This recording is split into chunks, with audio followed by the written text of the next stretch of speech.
everybody, welcome to my next solo Alaska adventure. Today is Friday, October 3rd, and if you are in the Swiftie world, then you know that Taylor's album, The Life of a Showgirl, dropped last night at midnight or 8 p.m. Alaska time. I have listened to it all the way through 4 times.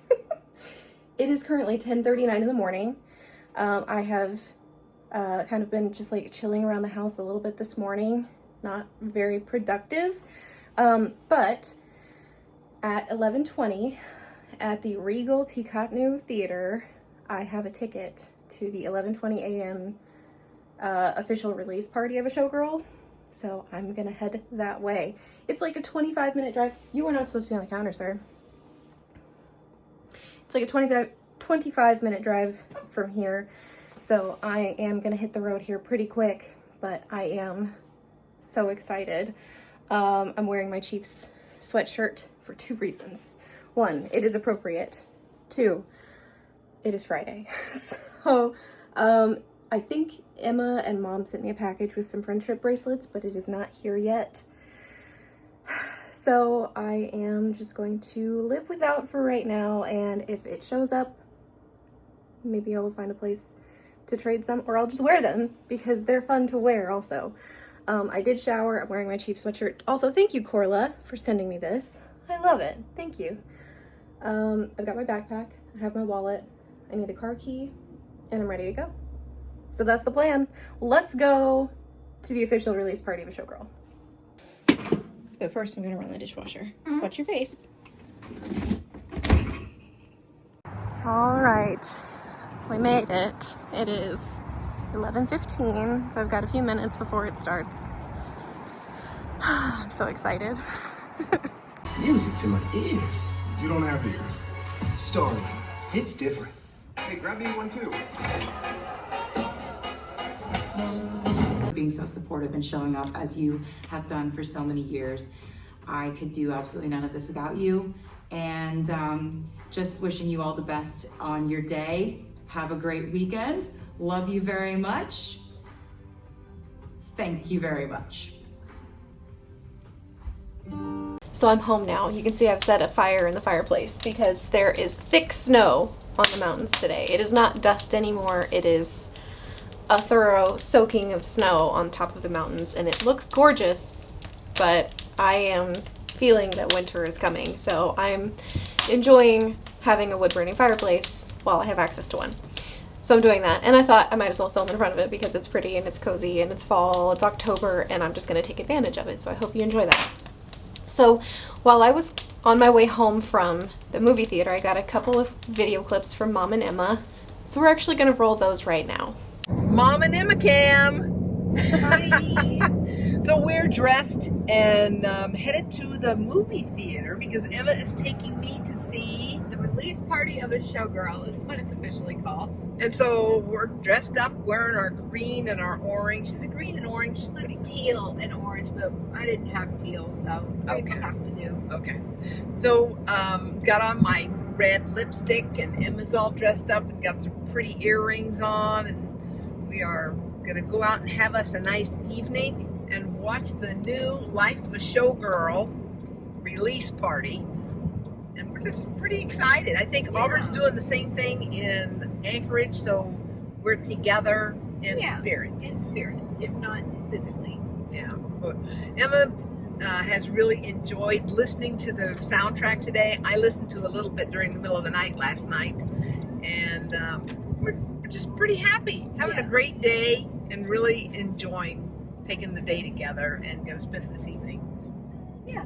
We stopped for supper and had a good supper, and now we're getting ready to go to the release party. So we're sitting outside because I didn't know how long traffic would take us at dinner on a Friday night. We erred on the side of caution. We're here like 15 minutes early, basically.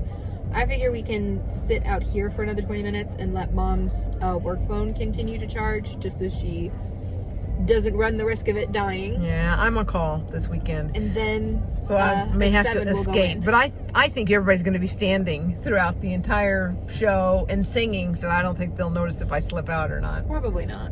But So, But we had a great supper, mm-hmm. really good service at a Miller's Ale house. Yeah. Excellent. And we've got a lot of leftovers because we didn't eat everything that we got. But we're really Fit excited. anything in my stomach anymore.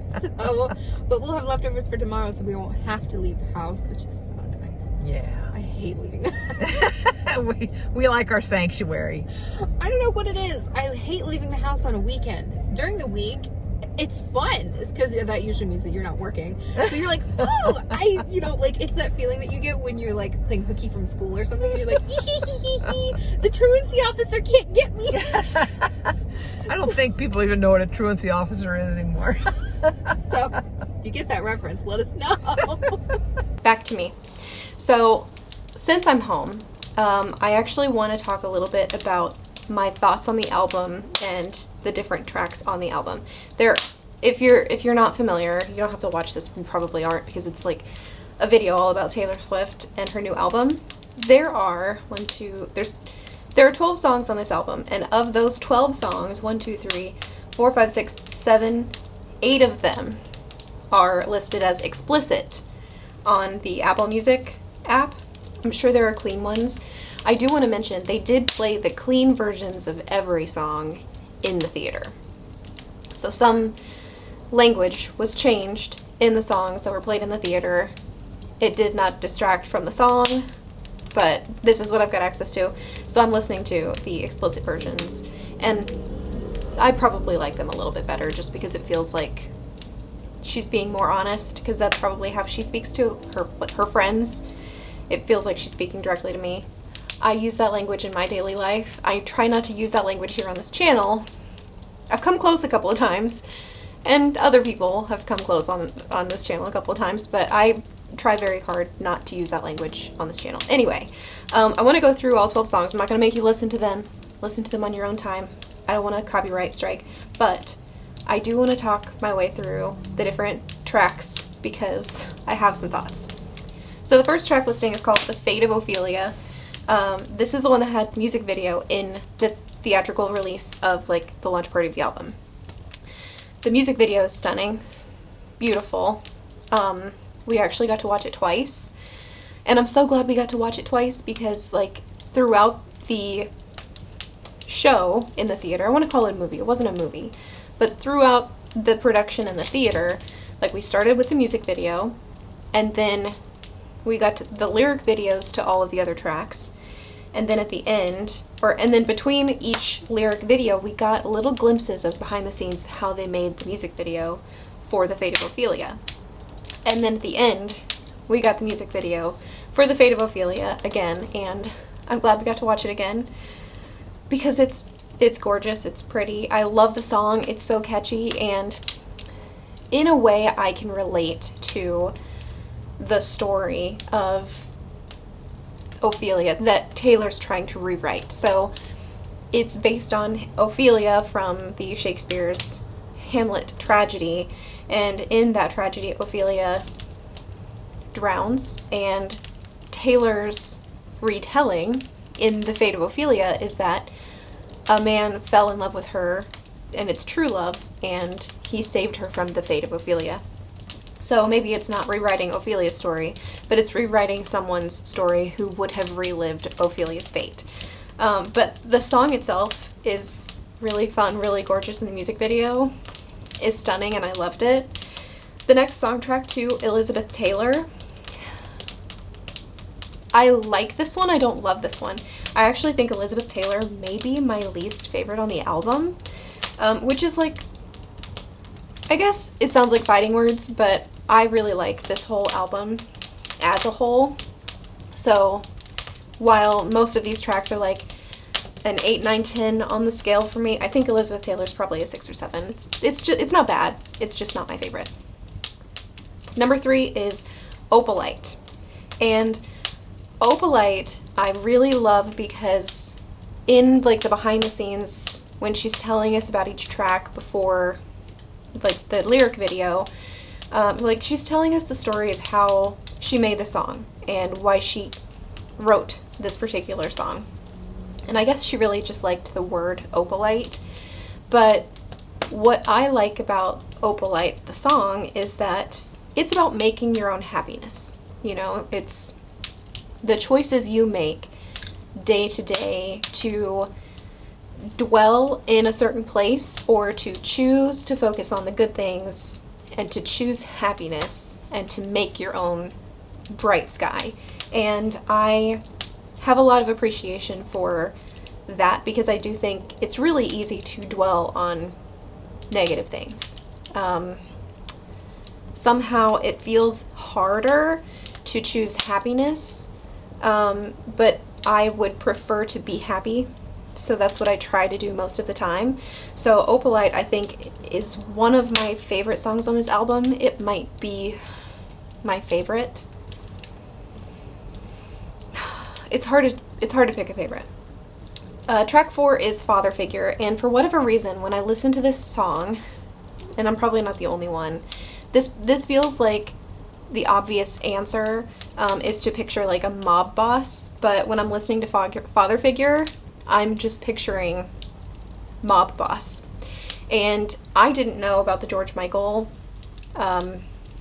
tie-in here, but I really appreciate that in the theatrical release, she told us about the tie-in with the George Michael song, and that they even reached out to George Michael's estate to make sure that everything was okay before they even wrote this song. So I thought it was cool.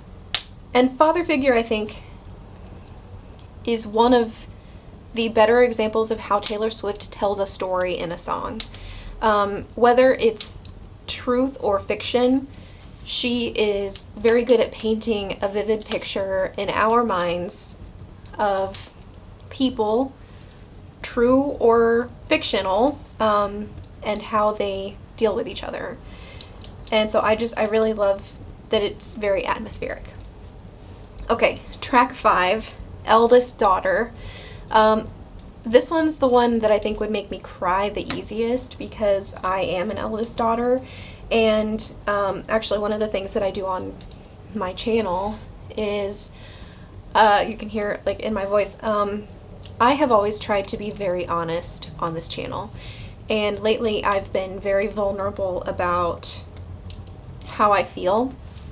And right now, like lately, I haven't been feeling great because I was laid off recently, and I feel like I've been talking about it a lot and you're probably sick of hearing about it, but I don't want to be one of those people on the internet that everything is bright and everything is wonderful and everything is magical and everything is perfect, because that's not real life. And I don't want you to think that I live a perfect life, because I don't. I live a happy life because I choose that, but it's not naturally that way. And Eldest Daughter is about how we are conditioned to show or prove that everything in our life is perfect, and we are not fazed by anything and nothing can touch us. But the truth is we are human beings, and we do have feelings, and we do want love and affection. Yeah, didn't expect to cry or tear up talking about it, but Eldest Daughter is very relatable for me, and I'm sure for a lot of other eldest daughters or people who relate to living that way. Okay, track 6, Ruin the Friendship. This one was a surprise for me, because as I've been listening to this album over and over and over again for the last almost 21 hours, the one that I keep finding myself humming is Ruin the Friendship. And I do really like the one line in the song. I'm trying to find it. My advice is always ruin the friendship, better that than regret it for all time. Always answer the question, better that than to ask it all your life. While most of this song is not exactly relatable to me, because I've never had that thought that there's this person in my life, I should just take the leap. But I have had opportunities in life where I have thought, you know what, I'm going to take that chance. And it's not exactly with a person, you know. Even coming to Alaska for the very first time, when I came up here and I spent, I think, like 2 weeks with Adam and Sherry, and I got to feed a reindeer and I got to go to a fur rendezvous, it was taking a chance for sure, because I had the opportunity, and I would have always questioned, what if I had gone to Alaska? Actually, when I was in the process of interviewing for my first big girl job, I was also offered a seasonal position up here with Holland America, or with HAP, Holland America Princess. It was to be like a rail guide in Alaska. And that was back in 2022.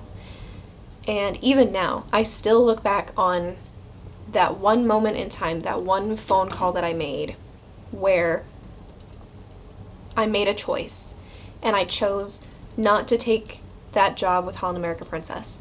And sometimes I wonder, I don't know that I regret it, but sometimes I do wonder, how would my life be different if I had made that choice instead of the choice that I made? Okay, track 7, Actually Romantic. This one is a diss track, and I love it. I think it's a very healthy way of dealing with people who are very loud about the fact that they don't like you and they don't want you to exist in the world the way that you exist in the world. They either want you to not exist at all or to exist in a very different way than you do. And so I think to turn what they say around on them and thank them for their attention, or to appreciate that they are like giving you criticism to make you better, even for normal people who are not Taylor Swift, and we don't have that kind of global spotlight microscope on our lives and our everyday choices. We still have people in our lives who are quote-unquote haters, and they don't want us to exist in the world that we do, the way that we do. So I think she's giving us tools. It's almost like it's therapy for us and for her. It's a way for us to thank the haters for their attention and then move on, because it doesn't mean anything to us. Track 8 is Wishlist, and just with like the dollar signs as the S's in the name of the song, I didn't expect, from reading the track list, did not expect this would be a top song for me, and not just on this album. Wishlist for me is a top song from Taylor Swift. Mostly because it's telling me, as a listener and like a fan of Taylor Swift the person, it's telling me she has found someone who she wants something more than just an object. She wants something more than just a tangible thing from this person. She wants the intangibles, and I'm happy for her. And I also think it's like a beautiful love song.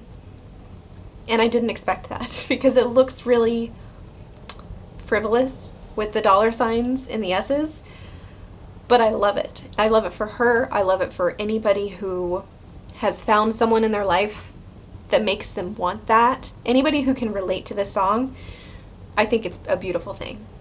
Track 9 is called Wood. And when Taylor was talking in the theatrical release about the song, this is a direct quote, I think, or pretty close. This is what I remembered, so this is what I texted Anthony. This is what Taylor said about Wood. She said, "Wood is a song about superstitions." And that is all she said. With words. She said a lot more than that with her eyes. But I guess I can see how Wood might be about superstitions. Kind of. She mentions knocking on wood, stepping on cracks, black cats, petals on daisies. I don't know that I agree with her that it's a song about superstitions. She can believe what she wants to believe, but we all know what she was writing about. And once again, I find myself incredibly happy for Taylor, and that is all I'm going to say. Wood is such a catchy song. It is not a song that I would sing in front of people. It is a song I will listen to and enjoy thoroughly every time I listen to it, though. It's so catchy. Okay, track 10 is called Cancelled. This is in all caps with an exclamation point. So not somebody who was like lightly canceled. This is somebody who was canceled by the internet. I really like Canceled because I like what Taylor said about it before the song. She was talking about being friends with somebody because she knows who they are as a person, as opposed to who the general public believes this person to be. And she will be friends with a person because she knows who they are, and she knows, you know, the kinds of choices they make or the way they live their life. And she's not going to judge or condemn someone just because the internet is choosing to condemn somebody for something that they thought they saw or perceived, even though they're not privy to the details of that decision or even that person's life. So I think it's very important to remember that we don't know everything about people. we don't know everything about anyone. We know what they choose to share about themselves with us. And it's really important to remember that when we're thinking about being a good friend. So we have to remember what we know to be true about these people as opposed to what everyone else thinks about someone. Because they may not know everything and we may know more. Okay, track 11 is called Honey, and Honey is so sweet. And in Honey, Taylor talks about, you know, how somebody called her honey in a bathroom and said that her skirt didn't fit right. She cried the whole way home. And I just want to know who said that to her, because I just want to talk to him. I just want to have a talk. Really though, Honey is really sweet. Something I really appreciated about this theatrical release is that Taylor did not name drop Travis one time. But we know that so many of these songs allude to the change in her life that has been wrought because of him.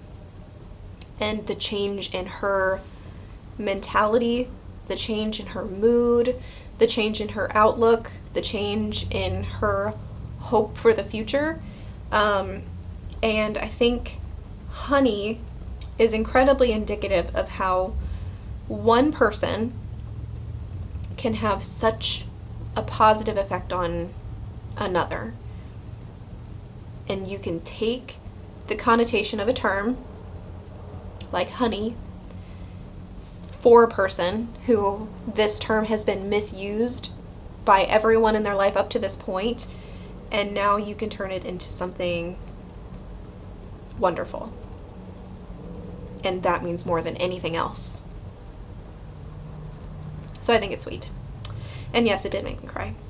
And then track 12, The Life of a Showgirl featuring Sabrina Carpenter. Okay, first thing. Sabrina on this track, I love her voice on this track. I love her enthusiasm of like joining Taylor on this track, and I love Taylor's enthusiasm in putting Sabrina on the track. It's really none of my business how close they are of friends, but I love that the two of them came together on this one song, and they're pouring their hearts into it, telling us that this life is not for everybody, but if you do it, and if you can allow this passion to fuel you, then you're able to deal with the bad parts of it, because the good parts mean more than the bad parts.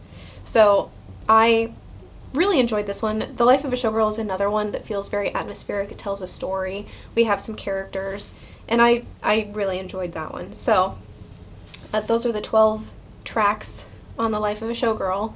After the 31 tracks on the Tortured Poets department, this feels kind of like a breath of fresh air. Overall, I think the vibe of the album is this woman is happy, she is in love, and she loves that this man loves her, and I think it's wonderful. And also there's sequins. Hey, there's some lights. Here's Emma. So we made it home. Gosh, it was a good show. I Yeah. really enjoyed it. And we have a seriously depleted stash of bracelets. I had 164 to begin with. We're entirely out of Reputation. And I think we're out of 1989 too now. Nobody wanted any Fearless bracelets. Shocking. I can't. I I mean, everybody either wanted Showgirl or they really wanted Reputation or Red or Speak Now, or a couple people said Folklore, Evermore. One lady was really excited about Evermore, and there was one fella, and he was so excited about 1989. He was thrilled. Yeah. I did not limit anybody to just one. I was like, you can take as many as you want, because again, I had 164.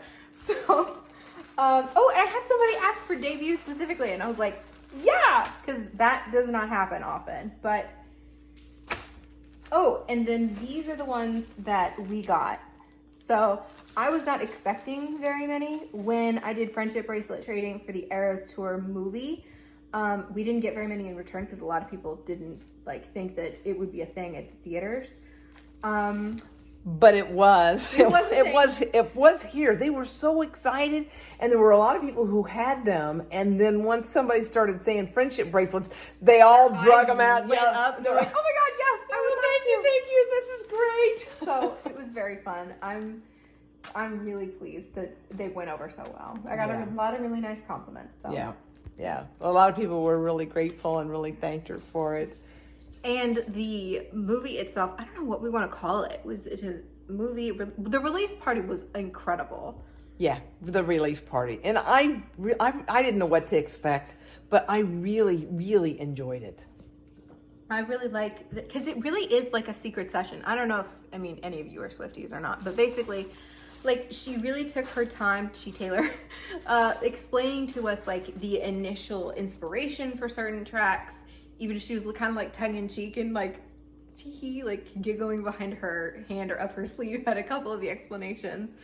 It was very PG, yes. And it was very appropriate, and you can see that there definitely are some innuendos in some of the songs, but she really explained how she came about the songs as if she was just kind of sitting at your table talking to you, and I just loved that. I thought it was great. Yeah, me too. And of course, the behind the scenes of the making of the Fate of Ophelia music video, which the music video was incredible. Wow. But the behind the scenes was really, really fun to see. It's really nice to see all the Eras Tour dancers and her backup vocalists together. And she used the same choreographers. And they had such a good time. They had so much fun doing it. And it does me good to see people enjoy their work. We talked about that. Working with each other. Yeah, they enjoy working with each other, and they enjoy their work. And she even talked about how in the song Life of a Showgirl, that if you don't do what you love, it will eat you up. Yeah. And you have to make it fuel you. It's got to fuel you. And that really spoke to me. Yeah. So it's a very well spent evening. Anybody need a friendship bracelet?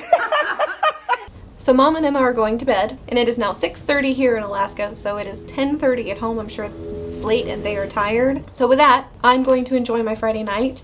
I'm going to enjoy the fireplace, and I'm going to listen to some more Showgirl music.